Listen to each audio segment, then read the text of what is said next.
versículos en la Biblia que te dejan pensando un buen rato. Y luego está uno de los más desconcertantes de todos. Es un auténtico enigma que ha dividido a teólogos durante siglos y hoy vamos a hacer de detectives para intentar resolverlo. Leído así de primera suena raro, ¿verdad? Es que cada palabra aquí es una pista.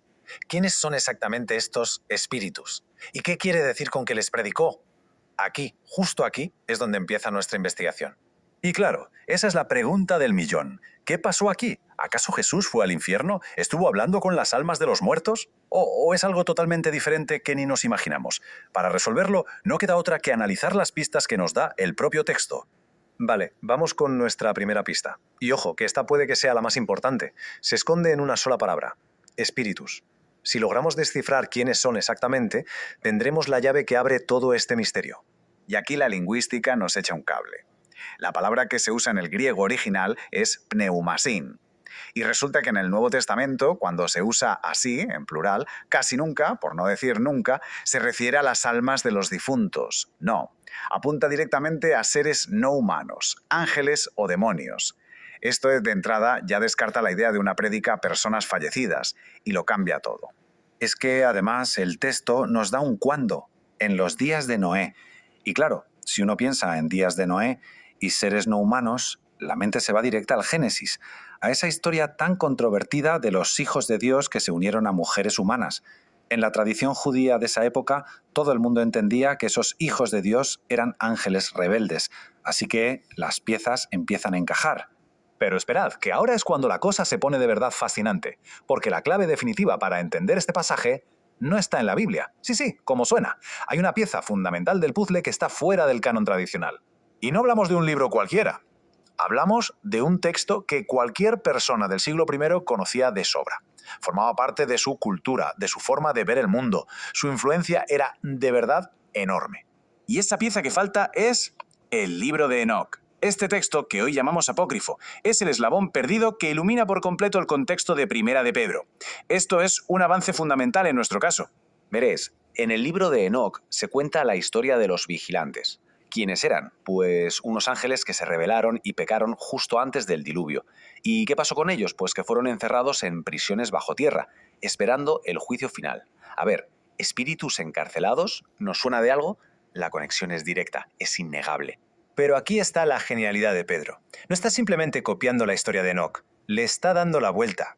En la historia original, Enoc va donde están los ángeles para anunciarles su juicio y su condena. Pero Cristo, en cambio, va a esos mismos seres para proclamar su propia victoria sobre ellos. Es el mismo escenario, pero con un resultado radicalmente opuesto. Es el triunfo definitivo. Bien, ya tenemos la identidad de los espíritus. Pasemos ahora a la segunda gran pista, el verbo predicó. Su significado es tan importante como saber a quién se dirigía. Volvemos al griego. El verbo que usa Pedro es keriso. Y esto es clave. No es evangelizar, que implicaría ofrecer salvación, una oportunidad de arrepentirse. No. Keriso es lo que hace un heraldo. Proclamar un hecho que no se puede cambiar, como una victoria militar o un decreto del rey. Es un anuncio. La guerra ha terminado. Punto. No hay negociación. Y claro, esta diferencia, aunque parezca pequeña, lo cambia absolutamente todo. La misión de Cristo en este episodio no era ofrecer una segunda oportunidad, era declarar un hecho consumado, una victoria final sobre esas fuerzas que se rebelaron en el principio de los tiempos. Así que la conclusión es bastante clara. Cristo no fue a predicar el evangelio a estos espíritus, sino a proclamarles su victoria. Fue un anuncio a los poderes cósmicos rebeldes, de que su tiempo se había acabado, de que la resurrección había sellado su derrota para siempre. Ahora bien, siempre hay un pero.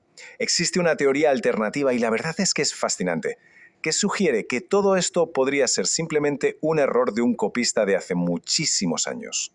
Esta teoría dice que originalmente el texto no hablaba de Cristo, sino de Enoc. ¿Por qué?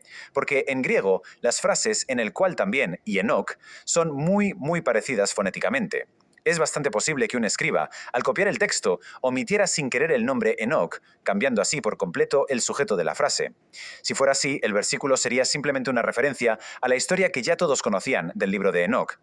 A ver, la teoría es ingeniosa, pero tiene un problema, y es un problema insalvable. No hay ni una sola prueba física. Todos los manuscritos antiguos que tenemos, sin excepción alguna, dicen que fue Cristo, no Enoc. Así que, por muy atractiva que sea la idea, se queda en eso, una conjetura sin evidencia. Muy bien, pues después de analizar todas las pistas, la identidad de los espíritus, qué significa proclamar, el contexto cultural de la época, podemos poner sobre la mesa las principales interpretaciones que intentan explicar este enigma. Tenemos tres teorías principales compitiendo. La primera, la preexistente, que dice que fue el Espíritu de Cristo predicando a través de Noé a la gente de su tiempo. Esta, ignora un poco todo el contexto de Enoc. La segunda, la del descensus, es la visión más tradicional. Jesús desciende al infierno. Pero ya hemos visto que la palabra proclamar no encaja del todo con eso. Y la tercera, la post-resurrección, que parece la que mejor cuadra con todo lo que hemos investigado. Una proclamación de triunfo sobre los poderes cósmicos, probablemente durante su ascensión. Si combinamos todas las pruebas, la interpretación más sólida parece ser esta. Pedro usó una historia muy famosa en su época para poder explicar la magnitud de la victoria de Cristo. Y esto nos revela algo fundamental. Para los primeros cristianos, la resurrección no era solo un evento histórico, era un triunfo de dimensiones cósmicas. Y esta cita lo resume a la perfección. A menudo, los pasajes más difíciles de la Biblia no lo son por un error, sino porque nos estamos asomando a una forma de ver el mundo, a una cosmología que es completamente distinta a la nuestra. Al final, la pregunta clave se reduce a esto. ¿Estamos leyendo sobre un viaje literal al inframundo para dar una segunda oportunidad o sobre una proclamación de victoria cósmica potentísima a los enemigos de Dios? El enigma de este versículo nos obliga a investigar y a reconocer que para entender de verdad el pasado, primero tenemos que intentar comprender su mundo.